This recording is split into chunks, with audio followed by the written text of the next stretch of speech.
প্রিয় খামারি ভাইরা আসসালামু আলাইকুম।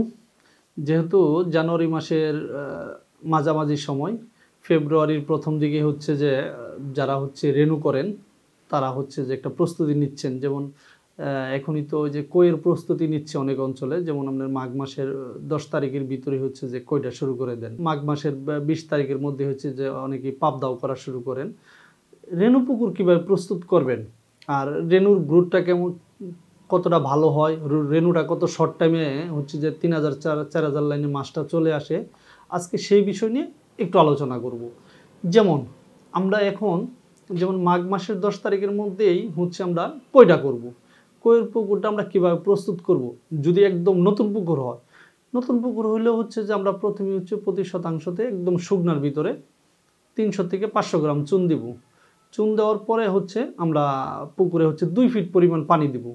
পানি দেওয়ার পরে লবণ দিব, লবণ দেওয়ার পরে 2-3 দিন রেখে দিব। এরপর হচ্ছে যে 5 থেকে 6 ফিট বা 4 ফিট আমরা পানি দিব। পানি দেওয়ার পরে আমরা একটা জীবাণুনাশক দিয়ে দিব, যেহেতু নতুন পুকুর জীবাণুনাশক দিয়ে দিব।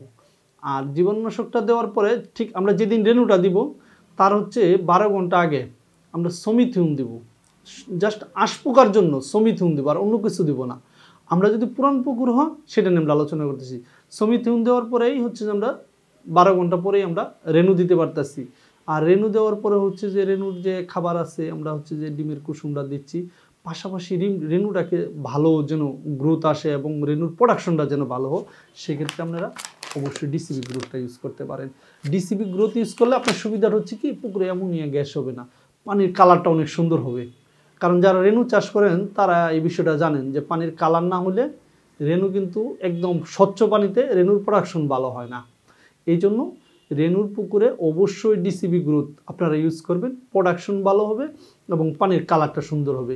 রেনুর পুকুরে পানির কালার সুন্দর হওয়া মানেই রেনুর প্রোডাকশন ভালো হবে। এরপর আমরা আসি পুরাতন পুকুর যদি হয়। পুরাতন পুকুর হলে যেমন আমরা যদি সম্ভব হয় 7 দিন 10 দিন একটু রোদ লাগানোর চেষ্টা করি একদম শুকায়া।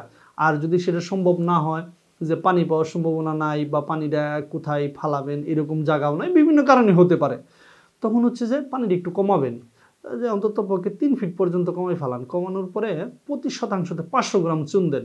চুন দেওয়ার পরে 200 গ্রাম লবণ দিবেন। লবণ দেওয়ার পরে জীবাণুনাশক দিয়ে পুকুরটা 4 দিন 5 দিন রেখে দেন। রেখে দেওয়ার পরে আপনি আইবারমেকটিন 3 দিবেন। দেওয়ার পরে হয়তো আপনি 2 দিন 3 দিন অপেক্ষা করবেন। অপেক্ষা করার পরে আপনি ডিসিবি গ্রোথটা দিবেন। ডিসিবি গ্রোথটা যখন দিবেন তখন পানির কালারটা অনেক সুন্দর হবে। ডিসিবি গ্রোথটা দেওয়ার ঠিক 2 দিন পরে আপনি সমিথিউম দিয়ে আপনি রেনু দিয়ে দেন, একটা বাম্পার প্রোডাকশন পাবেন, যে আপনি চিন্তাও করতে পারবেন না যে এত ভালো প্রোডাকশন হয়েছে। যে 1 কেজি মাছে যে এই অসময়ে পয়সা 4 লাখ 5 লাখ মাছ পাওয়া যায়, এটা অস্বাভাবিক প্রোডাকশন। আমাদের বিশেষ করে রেনুতে ডিসিবি গ্রোথটা একদম বাম্পার, দানিপোনার জন্য খুব বাম্পার রেজাল্ট হবে।